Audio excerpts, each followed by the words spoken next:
It's been a tough couple of years for the Edinburgh Fringe Festival. First, it was cancelled in 2020 because of the pandemic, and then downsized last year due to COVID restrictions. But this year, well, it's back to normal. It's returned, and the first events are kicking off today.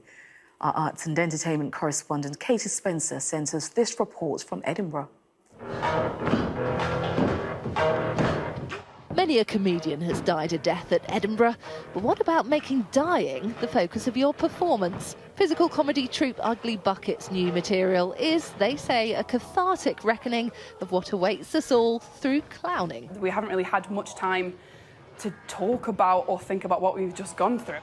Sometimes there's no words to be able to communicate grief accurately, so sometimes watching something that's so ridiculous is the best way to kickstart the grieving process. In this big building, look at that.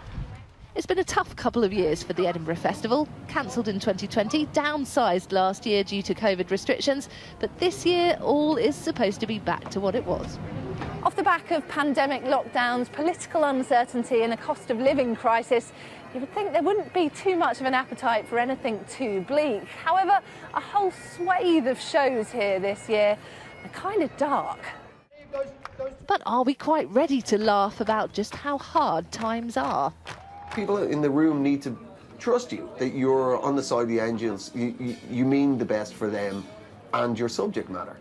And then you can say what you want. But it's trust that it has to be built. Comedian Bilal Zafar hopes audiences will see the funny side of his reflections on working in a care home post-university. Personally, I've always preferred comedy that's sort of saying something.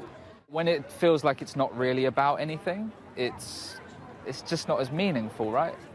Lou Fitz's show, Soft Lad, jokes about death and the mental breakdown he had.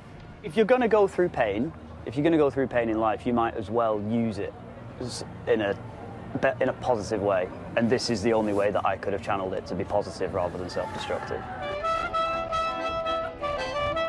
Given the seriousness of what's been happening in the world, as the Fringe returns, there is some relief at the prospect of finally allowing ourselves to laugh again. Katie Spencer, Sky News in Edinburgh.